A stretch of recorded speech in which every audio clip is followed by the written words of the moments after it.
I like how that other guard is just like, yeah, you got this under control. Just gonna keep on walking by and, oh my freaking god, you shot me! Arrgh! Seriously, considering the AI is nowhere near this stupid anywhere else in the game, that's gotta be a bug or something.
Today on Ancient DOS Games, we're taking a look at Another World, also known as Out of This World to North American gamers, to help avoid confusion with a soap opera that was airing at the time, and ironically came out around the same time as a science fiction series by the same name. So yeah, naming ridiculousness aside, this is a very unusual game, since it's primarily based around telling a story through its visuals rather than with words.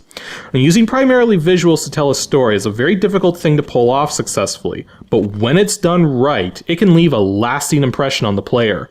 Another World, while being a relatively short game, definitely got this aspect right. Gameplay-wise, it's more akin to titles like Dragon's Lair, where you have to push the right buttons at the right time in order to continue, and if you get it wrong, you die, go back to a previous checkpoint and try again. By that logic, it's nothing special in terms of gameplay, and can sometimes be surprisingly frustrating, especially when you're still trying to figure out how to get past the various obstacles the game throws at you. But then you also have to consider when this game came out, and the limitations this game was working within in order to do what it does. And when you take all that into account, it becomes a lot more impressive. Another World was originally developed by Éric Chahi and published through Delphine Software and Interplay in 1991. And while it originally came out for Amiga and Atari ST computers, it reached DOS computers not long afterwards.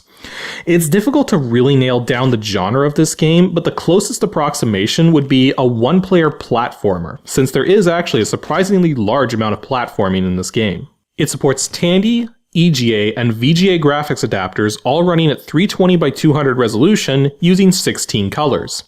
Yes, seriously, even the VGA mode. While the Tandy and EGA modes look kinda meh, the VGA mode looks spectacular despite its color limitations.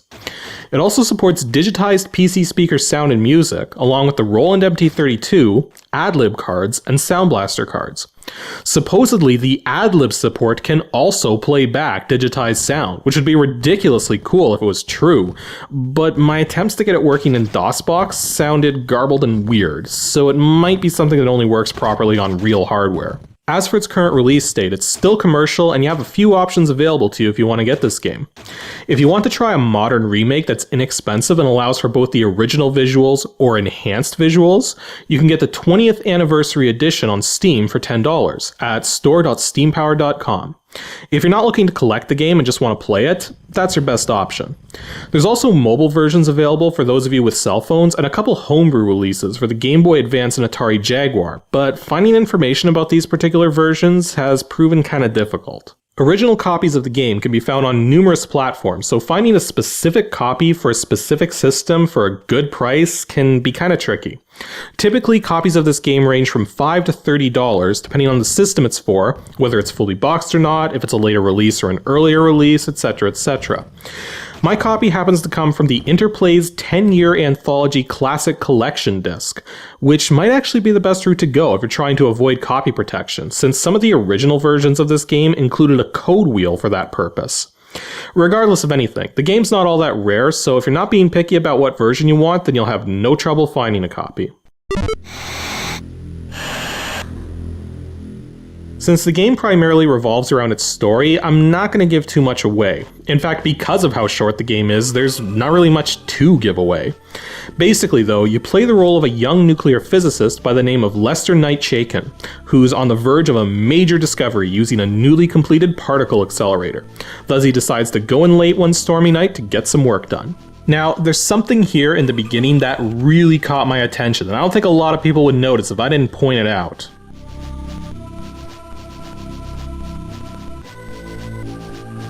Seriously, the guy who made this game clearly understands the nuances of being a programmer, since a simple mistake like having a plus sign instead of a minus sign can mean the difference between unbridled success and explosive failure. In this case, thanks to some lightning, we get explosive failure.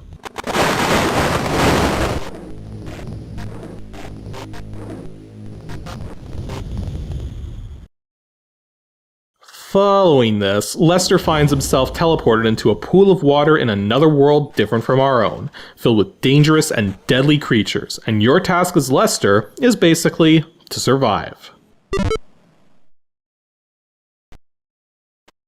One of the first things that struck players as awesome about this game when they first played it is the fact that all of the animation is fluid, crisp, and fills the entire screen. For 1991, this kind of cinematic quality was almost unheard of for a video game of any kind. The way Another World was able to pull this off is by using vector graphics as opposed to raster graphics for many of the elements you're presented with. There are still plenty of bitmapped graphics throughout the game, but none of them are elements that move or are expected to animate. Vector graphics tend to take up a lot less disk space for their visual size than raster graphics, since you only need to record the coordinates of individual vertices and the colors of your shapes, whereas with raster graphics, you have to record the details of every single pixel you see. As for actually playing this game, it couldn't be simpler, since the only controls you have are up, down, left, right, and an action button. You typically jump with the up button, crouch with the down button, and either run or attack with the action button, depending on if you're moving or staying still. When you start the game, your only means of attack is to kick things, but you get a gun very soon after the opening sequence, so you don't have to stay unarmed for very long. However, it's quickly going to dawn on you that this game is merciless. You need to be incredibly precise in what you do in order to survive. In the opening sequence, you have to kick the crawling things in just the right position to kill them, and when the beast appears that chases you down, you cannot hesitate or miss a beat at all or you're going to get mauled. Many sections of the game rely on doing things in split seconds in order to survive, otherwise you get killed and have to restart from the last checkpoint. Thankfully, there are a lot of checkpoints as you go through, about 14 in total I believe, if you count the opening as well. While that might not seem like too many, keep in mind that an expert at this game can probably beat it in around 20 minutes, and even I, with no prior experience, was able to beat this game in just 4 hours of gameplay. Which kind of gives you an idea of just how tricky some of the sections can get. Even when you know exactly what you're supposed to do to get through a particular section, random chance may work against you, or you may be just a pixel or two off from where you needed to be. Or sometimes you might just miss things entirely. For instance, when I reached the prison breakout sequence for my first time, I didn't even realize the guard you were smashing your cage on dropped a gun.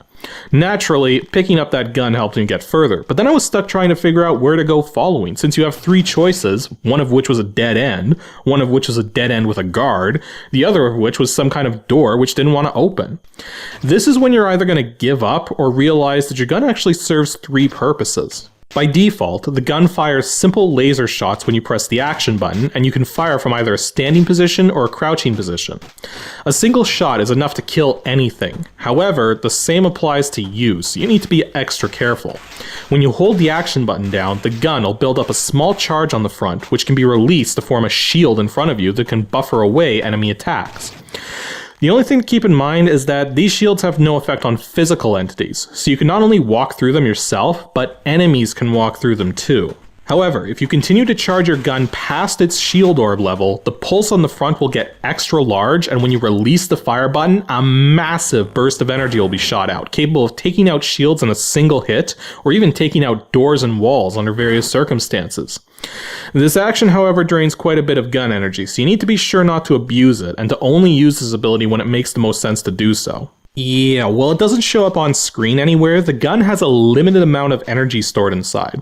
When you first get the gun, it's actually already discharged quite a bit, but not too long after the prison escape, you'll find a recharge station, and won't really be able to progress very far if you don't use it, even though you might pass a checkpoint just before it runs out.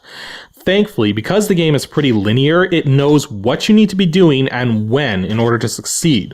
So if you miss doing something and move on to other parts of the game that you shouldn't be at yet, your checkpoint progress won't get recorded. So a good way to tell if you're doing things in the right order or not is to see how far back you get taken when you die, and if you feel like you're going too far back, then yeah, you're probably missing something. Beyond that, the game really is all about trial and error, trying something out and seeing if what you're doing takes you to the next part of the game or not.